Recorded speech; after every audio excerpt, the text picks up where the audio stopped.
যে মহামানবকে নিয়ে এখানে আলোচনা আয়োজন করা হয়েছে, মিলাদের আয়োজন করা হয়েছে, তার সম্পর্কে আমার মতো একজন ক্ষুদ্র মানুষের বিস্তারিত বলা খুবই কঠিন ব্যাপার। এটা সম্ভব নয়। শুধুমাত্র তার রেখে যাওয়া যে আদর্শ এবং তিনি আল্লাহর কাছ থেকে প্রাপ্ত যে বাণী সমগ্র বিশ্বের মানুষের কাছে যেটি ছড়িয়ে দিয়েছেন, এই ছড়াতে গিয়ে তিনি যে অনুপম নিদর্শন এবং তার ব্যক্তিগত চারিত্রিক বৈশিষ্ট্য এবং তিনি যে সমস্ত আদর্শগুলি রেখে গেছেন, তার যদি আমরা সামান্যতম অনুকরণ করতাম বা ওটা যদি আমরা লালন করতাম আমাদের মধ্যে, তাহলে এই দেশ থেকে অন্যায়, অনাচার, সকল ধরনের ঈর্ষা এবং কুপ্রবৃত্তি, কদাচার, হানাহানি, রক্তারক্তি সব বন্ধ হয়ে যেত, সব বন্ধ হয়ে যেত যদি আমি বললাম যে মানে অল্প একটু, সামান্যতম একটু যদি আমরা শিক্ষা গ্রহণ করতাম। আমরা মুসলমান, নামে মুসলমান, কিন্তু যিনি আমাদের মডেল, যিনি আমাদের আদর্শের যিনি প্রতীক, তাকে আমরা কেউ অনুসরণ করি না, তাকে আমরা কেউ অনুকরণ করি না। এটা হলো সবচাইতে আজকে মুসলিম সমাজের ব্যর্থতা। বিশ্ব মুসলিম যদি আজকে তার বাণী এবং তার রেখে যাওয়া যে আদর্শ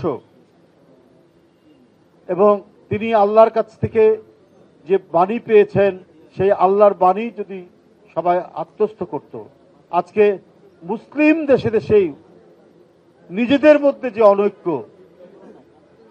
সেই অনৈক্য থাকত না। গোত্রে গোত্রে বিভক্ত গোটা আরব জাতিকে যিনি ঐক্যবদ্ধ করলেন, তিনি মহানবী সাল্লাল্লাহু আলাইহি সাল্লাম। অথচ আজকে আমরা নিজেরা দ্বিধা বিভক্ত। আমরা কারো মাজার ভাঙছি, কোনো লাশ আমরা পুড়িয়ে দিচ্ছি। এইটা তো রাসূলের শিক্ষা নয়, রাসূলুল্লাহ সাল্লাল্লাহু আলাইহি ওয়াসাল্লামের শিক্ষা নয়। আজকে যে আমরা গণতন্ত্রের চেতনাই বলি, আমরা রাষ্ট্রীয় চেতনাই বলি, এগুলো তো পৃথিবীর কাছে নিদর্শন দিয়ে গেছেন আরবের সেই মহামানব। আমরা সেইখান থেকে শিক্ষা না নিয়ে আমরা নিজেদের যে ধর্ম, নিজেদের যে ইসলাম, সেটাকেই আমরা কত ফেরকা, কত ফিতনা, কত ধরনের কথাবার্তা দিয়ে শুধু বিভাজন করা।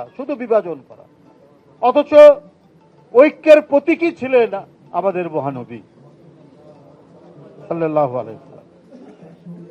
গোত্রে গোত্রে বিভাজিত আরব সমাজকে নিদর্শন দিয়ে গেলেন কিভাবে ঐক্যবদ্ধ হয়। যে পবিত্র পাথর কাবা শরীফে বসানোর জন্য কোনো সিদ্ধান্তই যখন কেউ দিতে পারছিল না গোত্রে গোত্রে বিভাজনের জন্য, অথচ কি অসাধারণ এক সমাধান তিনি দিয়েছিলেন। তো আজকে যে দেশে বাস করেছি, সেই দেশের যিনি সাবেক প্রধানমন্ত্রী ছিলেন, তিনিও মুসলমান ছিলেন, কাজে না হলেও নামে তিনি ছিলেন। এবং কথায় কথায় একবার বলেছিলেন যে মদিনা চার্টার অনুযায়ী দেশ চালাবেন তিনি। সেটা আমরা কি দেখলাম? সেটা আমরা দেখলাম তার এক মন্ত্রীর 140টা বাড়ি লন্ডনে, তার বাড়ি থাকার পরেও তার ছেলে মেয়ের নামে পূর্বাচলে 60 কাঠা জায়গা। এটা ছোট্ট উদাহরণ দিলাম। সরকারি জমি 72 বিঘা চট্টগ্রাম বিমানবন্দরের পাশে নেওয়া হয়েছে, সেখানে 30টা বাংলো বাড়ি তৈরি করা হবে সরকারি।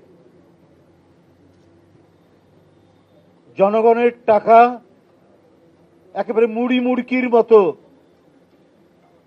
উনি ব্যবহার করেছেন তসরুপ করার জন্য। একেবারে অনুৎপাদনশীল বিভিন্ন খাত তৈরি করে টাকা শুধু লুট করার জন্য তিনি এই কাজগুলো করেছেন, যার কোনোই দরকার ছিল না, কোনোই দরকার ছিল। অথচ কত গুরুত্বপূর্ণ খাত রয়েছে। একটা মানুষ অসুস্থ হলে, গরিব মানুষ, তার বিনামূল্যে চিকিৎসার কোনো সম্ভাবনা নেই এই দেশে, ধুকতে ধুকতে মারা যাবে। কত মানুষ করোনার সময় বিনা চিকিৎসায় মারা গেছে, প্রয়োজনীয় অক্সিজেন এবং অন্যান্য ঔষধ সামগ্রী সরবরাহ করতে পারেনি। অথচ বাংলো বাড়ি নির্মাণ করার জন্য সরকারি পয়সায়, ফুর্তি করার জন্য যে পয়সা খরচ করা হয়েছে সেটা বলা কঠিন অবস্থা, বলা খুব মুশকিল। সবগুলো যদি বলতে যায় তো দিন রাত পার হয়ে যাবে। আমি শুধু সরকারকে বলতে চাই, আমার কেন জানি মনে হচ্ছে ভেতর থেকে গভীর চক্রান্ত চলছে। আমরা আমাদের এই বয়সে আমরা কিছুটা পাকিস্তান আমলও দেখেছি, তখন ছোট, তখন তো মাজার আক্রমণের কথা শুনিনি, তখন তো আমরা মাজারের কোনো লাশ পুড়িয়ে দেওয়ার কথা শুনিনি। এখন তো আরো এগিয়ে যাওয়ার কথা দেশ। আজকে হঠাৎ করে এই কাজগুলো কেন হচ্ছে? এটা শেখ হাসিনা করতেন, বিএনপি ক্ষমতায় থাকলে বিএনপি পাকিস্তানপন্থী দল, বিএনপি কি বলে ইসলামী জঙ্গিদেরকে প্রশ্রয় দিচ্ছে, এই অপতথ্য এবং অপপ্রচার করতেন।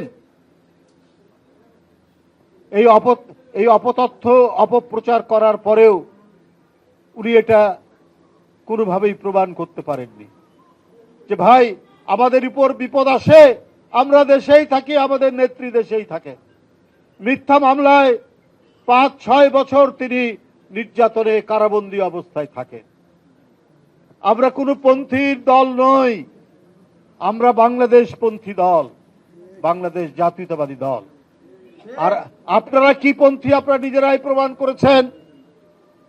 1981 সালে দেশে যখন ফিরলেন, জিয়াউর রহমান যখন আপনাকে ফেরার অনুমতি দিলেন, দেশে ফিরলেন, কোন দেশ থেকে আপনি এসেছিলেন? আবার 5ই আগস্টে কোন দেশে পালিয়ে গেলেন? আপনাদের অধিকাংশ লোক কোন দেশে পালিয়ে গেছে? এটা জনগণ দেখেনি, এখনো তো দেখছে। আবার ওই দেশ থেকেই আমরা অডিও বার্তা, ভিডিও বার্তা শুনি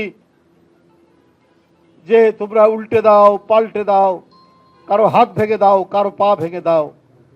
এটা কিভাবে সম্ভব? কে কোন পন্থীর সেটা তো নিজেরাই প্রমাণ দিচ্ছে। এখন কিছু দল আমাদেরকে আবার ভারতপন্থী বলছেন। তো ভাই 5ই আগস্টের পরে কারা আগ বাড়িয়ে বলে বসলেন আমরা ভারতের সাথে সব সম্পর্ক করে ফেলব? আপনাদের 71 সালে গোটা জাতি যখন স্বাধীনতার জন্য ঐক্যবদ্ধ, তখন আপনারা সেই আগ্রাসী হানাদার বাহিনীকে সমর্থন করলেন। আপনারা এখন বিএনপিকে বলেন আরেক পন্থী। যাই হোক, বিভিন্ন রাজনৈতিক দল থেকে বিভিন্ন পন্থী বলার পরও তারা নিজেরা নিজেদের কর্মকাণ্ডে প্রমাণ করেছেন ওরা বাংলাদেশ পন্থী নয়, ওরা এই দেশের মানুষের পন্থী নয়। বিএনপি এই দেশ, এই জাতি, এদেশের মানুষের আবহমান কালের সংস্কৃতি এবং এদেশের মানুষ যে গণতান্ত্রিক চেতনায় বিশ্বাস করে, আমাদের অতীত ঐতিহ্য থেকে যেটা রয়েছে সেটাকেই লালন করে বিএনপি। বন্ধুরা আবার, তাই আমি বলতে চাই, আবার যখন এই ধরনের যে উৎপাত শুরু হয়েছে, এই ধরনের নৈরাজ্য তৈরি হয়েছে, তৌহিদি জনতার নামে কারা এই কাজগুলো করছেন আপনি দেখবেন এদের পিছনে আন্তর্জাতিক ষড়যন্ত্র আছে। বাংলাদেশ যে একটি উদার নৈতিক দেশ, বাংলাদেশের যে বিভিন্ন ধর্মীয় সম্প্রদায় পাশাপাশি শান্তিপূর্ণভাবে বাস করে, এই দেশের পূজা মণ্ডপ পাহারা দেয় আলেম ওলামারা, সেই দেশে মাজার ভাঙা, মাজারে সেখানে লাশ পুড়িয়ে দেওয়ার মতো ঘটনা যেটা গোয়ালন্দে ঘটেছে, এটার আমি বাংলাদেশ জাতীয়তাবাদী দলের পক্ষ থেকে তীব্র নিন্দা জানাচ্ছি এবং প্রতিবাদ জানাচ্ছি। অবশ্যই এর পিছনে আন্তর্জাতিক কোনো ষড়যন্ত্র আছে। বিএনপির আমলে যেমন চক্রান্ত করেছিলেন হাসিনা অন্য অনেককে নিয়ে বাংলাদেশের ভাবমূর্তিকে কলঙ্কিত করার জন্য, এখন আবার সেই প্রচেষ্টা চলছে কিনা এটাই অন্তর্বর্তীকালীন সরকারকে সেটাকে প্রমাণ করতে হবে, দেখাতে হবে কারা এটার সাথে যুক্ত, কেন এই কথাগুলো বারবার আসছে। আমি বক্তব্য আর বাড়াচ্ছি না।